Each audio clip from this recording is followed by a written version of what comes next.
Hey everybody, thanks for tuning in to the Ephrata Community Church Weekly Podcast, a conversation with our pastors and leaders meant to continue encouraging you to know God, know freedom, know purpose, and make a difference. Hey, Ephrata Community Church. It is what I've been telling you about. If you were here this past weekend, I think in every service I said it's an exciting day on the podcast to have Cheryl Pfautz with us. Cheryl, thank you for being here. Well, it's an honor to be here. Thanks, Jim. Oh, no, it's my honor. Hey, just so you all know, we're in the middle of our SHAPE series, SHAPE, having to do with building the body, how God does it through you, realizing who you are, then bringing it alongside the body. Spiritual gifts, heart passions, attributes, which Heidi will be sharing about next week.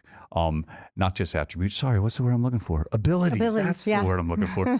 Personality, which I did this last weekend. And then, of course, experiences, which you heard Dan on last week. Now, it was always my dream. As soon as Kevin said, Jim, would you cover this personality week? I went to him, I said, Kevin, is there any way that Cheryl and I can tag teach on this? And Kevin's like, by all means, go for it.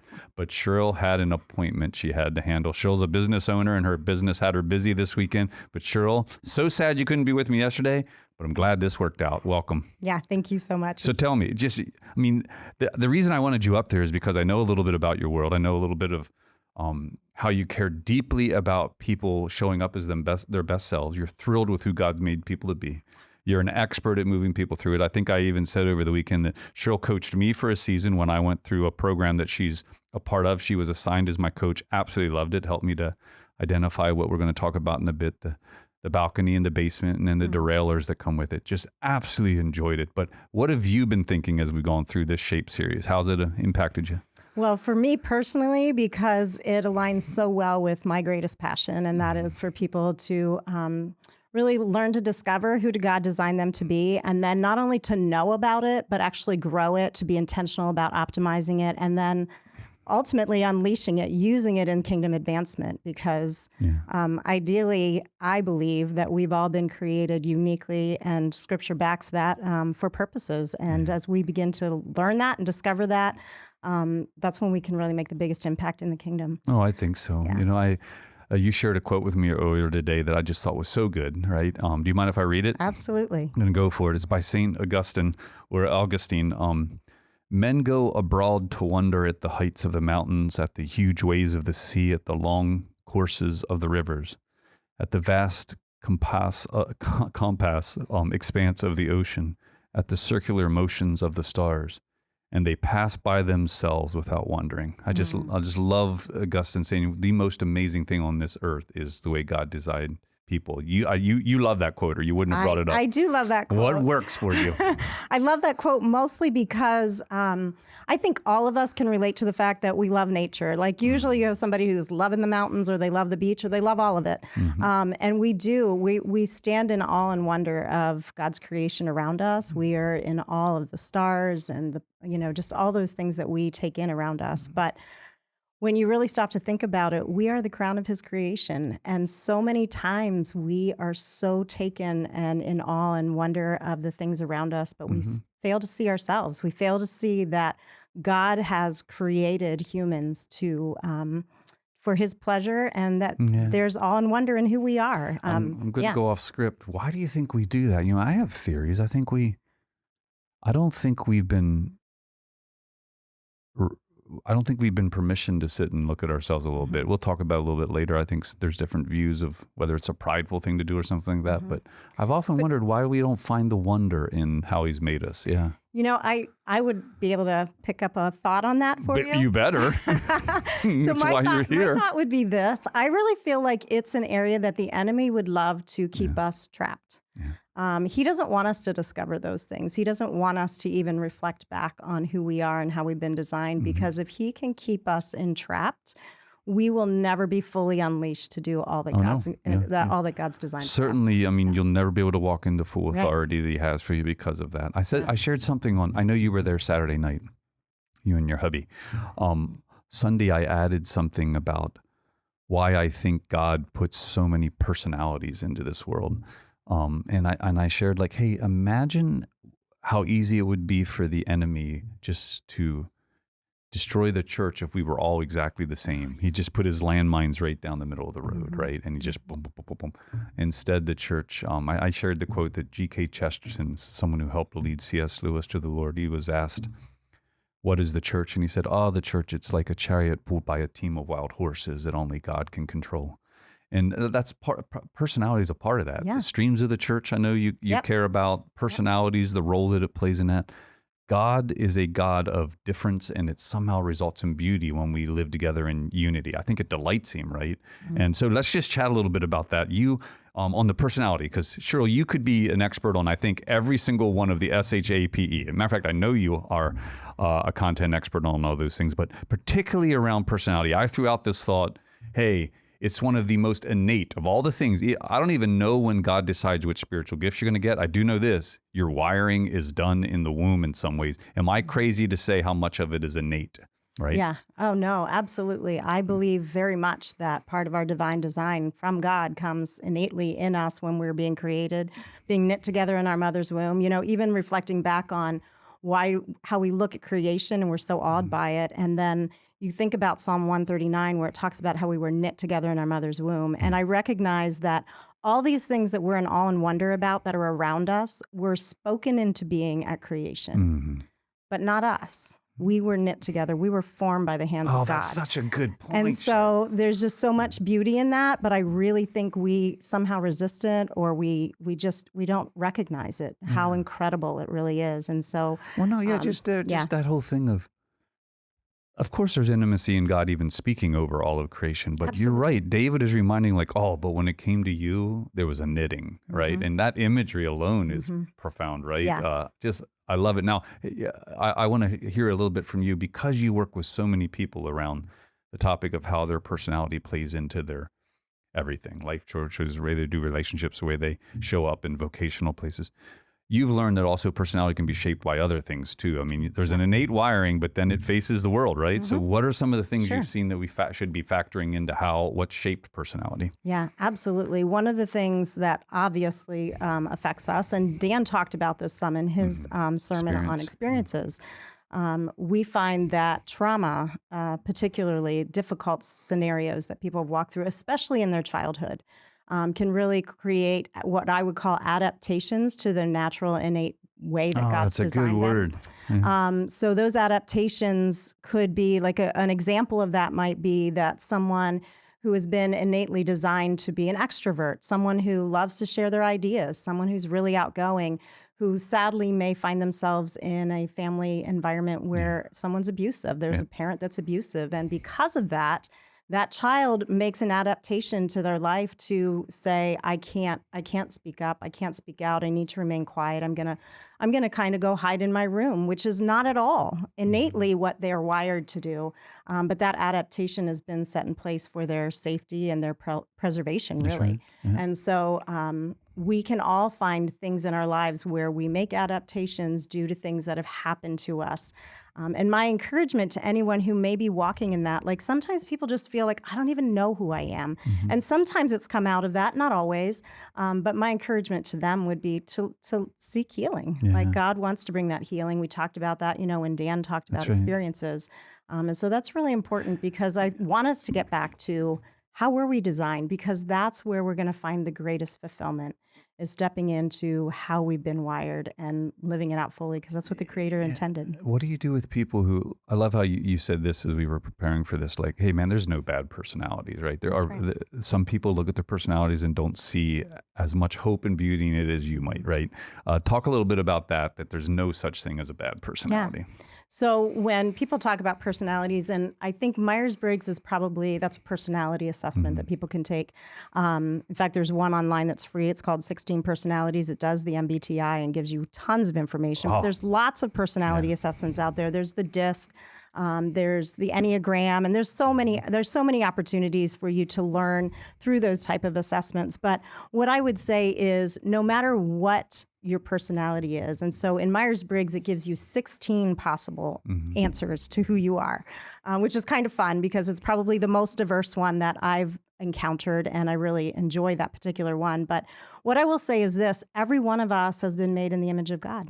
That's right. And so That whatever your personality is, it's a piece of him. Is a part of who our God creator is. And very much like the streams of the church that we talk about so often, is in having all of those streams, we are actually bringing a greater representation of the whole of who God is. And in the same way, our personalities do that. Like, we need to show up as who we are, because all of us together are a greater representation of God. There's no doubt that I find myself sometimes drawn to personalities like mine. That's just part of the reality, right? There is a bit of a life discipline in making sure you stay exposed to some other personalities. I mean, is that true, or maybe it comes easier for you? No, I think that's really But Chris true. Weber's really hard on me. I'm joking. Be careful. Chris and I have the same personality. Oh, But anyway. no kidding. That's the best. But what I would say about even just learning more about your own personality and then being exposed to other people is, the more we learn about ourselves, the more we begin to identify how we are different from other people. I feel like when you're younger, you just assume that everyone sees life through the lens that you see life. And you don't really realize that many of the decisions, the way we behave, the things we do are just innately the way we do them, but not everybody does it that way. And so I think it's really fun when you really begin to dive into learning about yourself, and then you begin to see the differences in other people and celebrate them. That's a great thing. Like, we don't want to be cookie cutter people. That's not how we've been created to be. And even the idea that sometimes, we see those differences and we think, well, I want to make that person be like me. Like, why aren't they more like me? Because that's not how God designed them. That's and right. we want to give them space and room to be who they are. Yeah. Could we, I want to keep, by the way, I want to circle back to something, not right now, I'm going to hit it later. Like when I was sharing in my message around, hey, the same gift can show up in people different ways. I want to circle back in a minute. I just want to spend a little more time on what I call clearing the obstacles, meaning I'm a big believer for truth, like seeds being tossed. The kind of soil they land on is important. Try to remove as many stones as possible in the way people might think about it. This is one of them that we just talked about, which is, hey, I'm not sure if my personality is as cool as the personality next to me. That's a common one. Second one, something you oftentimes hear is, it's prideful to sit and look at our personalities. Is that over fixating on us? Is that somehow becoming humanist or something like that? What would you say in your experience of working with people trying to draw them into the image of God in this area? Yeah. So one thing, like when people talk about, I don't really like the personality that showed up on the assessment that I did, or whatever the case may be. One thing I would say about that is often what they're not liking is the downside or the basement side of who they are. Like, we all have that balcony side and basement side. The balcony side are those areas that you really are, that bring great value to other people, that you feel are a great strength to your personality. But then the balcony or the basement side is that side where you're like, oh man, I wish I wouldn't show up like that. I wish I didn't do this or that, or whatever it might be. And so many people, they really dislike that basement side of who they are. And so they just aren't liking the personality piece. There's a couple things I would say about that. One is that knowing your personality, like, one of the things that's really hard for me is when I hear someone say, well, I can't help it, that's just my personality. Yeah, that's another And thing. I'm just, it like throws off all kinds of sirens and whistles inside of my being, only because well, they can be more. Yeah. Well, and they've already identified that they know that it's part of their personality. So it tells me, it goes back to that whole stewardship concept that's been talked about several times in this series, where if you know it, then steward it well. Like, it's a gift that God's placed inside of us, and we need to be good stewards of those things. So if you know that's a downside of your personality, then stop and do something about it. Don't use it as an excuse. Saying, I can't help it is almost saying, I don't really care enough about you to make an adaptation and to manage myself and to steward myself better. The other thing I will tell you, go ahead. It's a positive adaptation, right? Because earlier we talked about the negative adaptations that can happen due to trauma, et cetera. There is a positive, like, for instance, when I told the story, I think I told it Saturday night, of realizing my father's love language was acts of service, right? Yeah. And I had to adapt something in myself to meet him, only to then find the benefit on the other side of it. But it was an adaptation I had to do. Or even going to respond to Genevieve's accident, I had to adapt my desire to be a solver versus a hugger. Right. And I had to think about it ahead of time and do it. Like that is just, it's, and imagine the Holy Spirit helping in that much less. It's really a wonderful thing. We can believe for more in this area. Exactly. And I think the other thing too is, when we make those type of adaptations, it's growing us as a person. I will say that most often the basement side of your personality is actually an overuse or misuse of your strengths.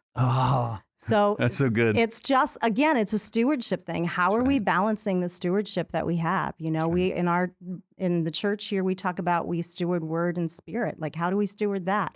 When you're working with your strengths, you know, your strengths can become your weaknesses if the balances are off. And so that's one thing to be mindful of. The other thing, when you ask about pridefulness, that's one of those pieces too that is, I love the way you said it Saturday night. You mentioned self-absorption. Yeah. I think was the word that you used. If you don't attach dive into your personality to a purpose, like I want to know my wife better, I want to show up different at work, it can be just wild not wild, but it can become self-absorption. Thank you. Yeah. And so, man, always keep it linked to purpose in this world. And Yeah, and I just think that what we have to recognize is that discovering more about who we are and how we've been designed is actually intended to be this really personal connection with the Creator. Like the Creator God created us individually, uniquely, every one of us. And so for us to sit before the Father God and ask him, God, what is this about? Like, what is it that you've given me? Like, we are going to be held accountable for those things he's deposited inside of us. Whether we discover them or not, they're there. We need to discover them. We need to grow them. We need to manage them, steward them. And then we need to use them, because in understanding all of those pieces, it's actually our greatest, I believe personally, that what God has put inside of us is the greatest kingdom asset that we have to steward. I agree. And in doing so, the greatest impact that we could ever have on the kingdom is going to come out of using that shape that's inside of us. I want you to tell a story about, we're just going to call him John in a second, but I want to set it up. Because Cheryl filled me in on an experience she had that we wanted her to convey to all of you. But I tend to think that people can hear a teaching like this around personality and can have a couple different responses. One would be like, oh, wow, I don't even know what to do with that. I've never been permissioned to be that self-reflective, and no one's ever been there to guide me through it. And I'm not the type to be able to self-guide. And then there's others like John's instance, where he was raised in such a setting or vocationally in such a setting that it wasn't necessarily allowed to stop and look at yourself, because you were part of a whole, which was what everything was about, the whole. Because John was, I believe, in the military, right? And this has a way of decreasing your individuality and differentiation in order to accomplish something larger. So when you sat with him, tell him the story of what took place. Yeah, so I serve as a coach and have been coaching people through the process of self-awareness and understanding their identity for about 9 years now.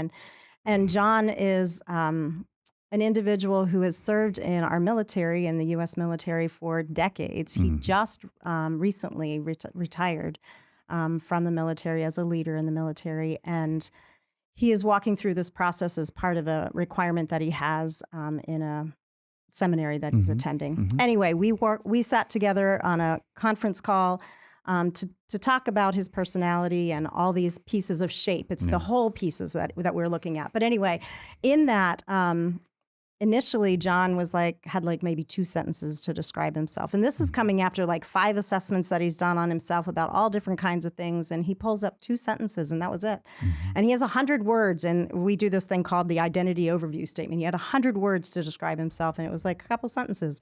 And so I said to him, I really feel like you're missing some pieces here. And he said, it's just really hard. I don't like to talk about myself. It just feels really prideful. And I've got a lot of that from people through the years, just feeling like there's a pushback on this. And I just told him what I just shared earlier is, I just really feel like, John, this is an opportunity for you to sit with the Creator God and to hear from him and learn. There's something valuable about you understanding what's deposited inside of you for kingdom purposes. And just another part of his story is he is about, in his retirement, God has called him to plant a church. And so he's going through this process of that as well. And so that's all part of him wanting to learn more about himself. which will be super helpful as he engages with other people. But what ended up happening is I challenged him to go back and just sit with the Lord on these things, ask God to highlight the things that really matter, help him to see the threads between all these different components. Yeah. What are the things that God is really showing him? And his response, and I wrote it down, he sent me an email, and the email said, I spent the morning praying and hoping over my results and revising my identity overview statement. And here's the part I love. He says, I'll be honest. Doing this portion with the right heart is essential. I literally cried as I worked on this. It's absolutely powerful. It is, And so discovering those innate things inside of us that God has, it's a powerful thing. When I see something like this, it just, sorry, I backed away from the microphone. Elijah, my amazing tech guy, knows he now has 15 minutes worth of editing extra he has to do. I do want to give Elijah a shout out. No, that as you're saying that, it hit me even now differently than when we were talking about this earlier. It's one of my dreams that when the prodigal returns home, he doesn't just experience the Father's love and salvation, but he actually does come to grips with the fact that robes of dignity are put back on and rings of authority. Yeah, and it's beautiful. a very intimate action, right? It has less to do with the mission he has yet for to do and more about, no, this is how much I love you. I am authorizing you. I mean, even in the early book of Genesis, initially, humanity's made and it's immediately invited into co-creating with God, naming animals and things like that. So when I see something like this, here's a man who is learning about himself and realizing that God is delighting over it and wanting to use him in the kingdom. And it just gets me excited. That's what we're about, isn't it? Yeah, it's so good. So let's, if you don't mind, I want to make sure that you have the chance to have closing statements on whatever you want to talk about. But I do want to ask you very specifically, you'd be a person I'd come to and trust to say, hey, here's 2 or 3 or 4 things that you could do if you want to begin exploring this. I'm just wondering, in our closing thoughts, what would you give as pieces of advice, practical advice to people to do? Yeah, sure. I mean, obviously, take some personality assessment. There's tons of things out there. You can find things online. I wrote down here that online 16 things. 16 personalities. Go try it. Yeah, check it out. It's helpful, and it also has all kinds of resources then to help you see if I'm an ENTP, how do I relate to whatever? And you can actually learn some things about that as well, how you function in a family, how you function in the workplace, those kinds of things. So super helpful. So I would really encourage you to do that. If you've never taken Connections Pathway, I'm going to give a shout out for that. Because Connections Pathway leads you into some of these very things, and they'll help you to discover some of those things. So I encourage you to do that. I think one of the warnings I would give you about assessments in general is there's like 3 limiting factors that I would talk about. One is what I call the pigeonhole effect. And that's when you take an assessment, you read the results, and you go, oh, that must be who I am. And maybe there's parts of those results that you're like, that doesn't really sound like me, but I guess it could be. What I would say to that is you don't need to own something that's not a part of who you are. So don't take that square peg and plug it into that round hole. Just be aware of that. Draw from it the things that impact you that can help you get better. But I will also warn you that sometimes what you think isn't you might want to check with someone who knows you really well. Because it could be one of those blind spots, and maybe it is part of you, and you need to learn to steward that and manage that. What are the other 2 things you'd remind us about? And then the other 2 things with limiting factors in assessments would be what I call the inoculation effect. And I'm going to guess most people listening today have suffered from this one. And that's when you take an assessment, you read the results, and you're like, wow, that's like really accurate. Sometimes you read it and you're like, who's been reading my mail? Like, how do they know all this about me from that little assessment? Happens to me every time.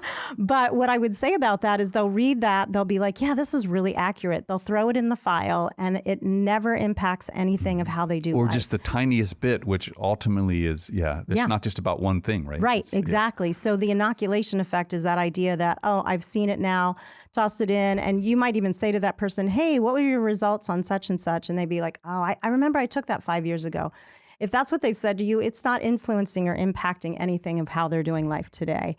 And so it's really important, not so much to know the answer like that on the DISC test, you're an I or a D or whatever you might be, but what does that really mean and how does that apply to life? I'm not so concerned that you remember that particular letter or all your letters from MBTI, but what does that mean? How do you show up and how can you work on showing up better kind of thing. And then the third limiting factor I would say with assessments is what I call the silo effect. And so when we're looking at this particular series, and this is what I love about it being a series, and I want people to remember that this is a full series. It's not just about your personality. The silo effect is when you take an assessment and you only look at that one assessment, and through that lens, that's how you define yourself. When the reality is, your spiritual gifts, your heart and passions, your those abilities and talents that you have, your personality. And you spoke about this. You talked about how when we talked about it with spiritual gifts, you talked about it with leadership, how Peter showed up, how Paul showed up, how James showed up. And so it's just really important we're looking at the whole effect, not just each one of them individually, but looking at them together, because God has threads that are woven together between them that are really defining who you are. That's so good. So that's one piece of advice is, hey, step toward assessments, step toward them wisely, and do it with someone, or invite someone into the conversation. Invite someone into the conversation, because we don't know. The truth is, we don't know the truth about us. Like, we don't know what it's like to be on the other side of us. Blind spots. And so those are great questions to ask people. And ideally, this is really, again, going back to, it's meant to be an encounter with the Creator God. Yeah, it is. Like, sit with Him. He knows more about what's in you than anyone else. Like, that's where you're going to really learn, and it's going to open up some new things for you to understand your purpose. So I think understanding that you're really looking at, who am I, not what do I do. We're all good at being human doings. Most of us aren't good at being human beings. So let's figure out who we need to be, and then we can act into those places of who what we're going to do. So good. Oh, my word. I just want to go on and on. Anything else you want to share? I love your quote. You put a quote under your notes, a prayer of Søren Kierkegaard. Oh, yes. The prayer from Søren Kierkegaard. He says, "And now, Lord, with your help, I shall become myself." And I think that's beautiful. And beautiful. one other thing I would say is taking assessments won't set you apart. That's right. Millions of people take assessments every year. It's actually what you do with that information that will set you apart. Back to the Lord. And He's given those things to us with the power of the Holy Spirit. Let's not forget, we're empowered by God in those places to do those good works that He prepared in advance for us. We could do this all day, girl. Matter of fact, we're doing it again sometime. I'm sitting here, I'm like, Cheryl's coming back. But I just want to say this. I want to thank you all for your time and investment. I want to end with what I call a culture of honor piece. It's not just flattery. I think we in the church are called to pause and reflect on the gifts we have around us. And I just want to say to you, from the moment I met you 8 years ago, I sensed the Spirit upon you, so much so, and trusted you, even spent a season coaching me around some of this balcony and basement stuff. And I also just want to remind you all that at one season, Cheryl committed and came on staff with us, and she became our director of guest services and also the weekend experience. And so much of the things that you know about, ranging all the way from First Steps Room to 5 minutes, the 5x5 cards, 5 minutes about us and 5 things, the aesthetic updates that you saw, it's because Cheryl knew how to create space for people to come and connect with God. So I just, over and over, I see that. Now, I want to say this as well. There's never been a meeting I've been in with you where I wasn't expectingly sitting, waiting for when Cheryl opened her mouth and shared her thoughts. I knew it was going to be, I don't hold you up as if or anyone here as if, man, when they speak, that must be it. But man, I know there's some people where I'm like, oh, I don't know if I want to make my decision on anything till I hear that person's opinion, because they carry something for the rest of us. And I want to thank you for saying yes to this community and becoming one of our elders in particular. We are so looking forward to drawing from who you are. Appreciate you. Thank you so much. Yeah. It's an honor. No, it's a good life, isn't it? Now, hey, we're diving into one more week on Shape, and it's going to be next week. We're going to be talking, Pastor Heidi's going to be sharing on attributes, things that you carry that you've developed even through the years, things that you might have, competencies, etc. Man, it's going to be a good time. We hope you tune in. Again, Cheryl, thanks for being with us. Absolutely. Hey, Effort of Community Church, you have a great week. Take care. Hey, thanks again for joining us today. We hope that you've been encouraged by listening.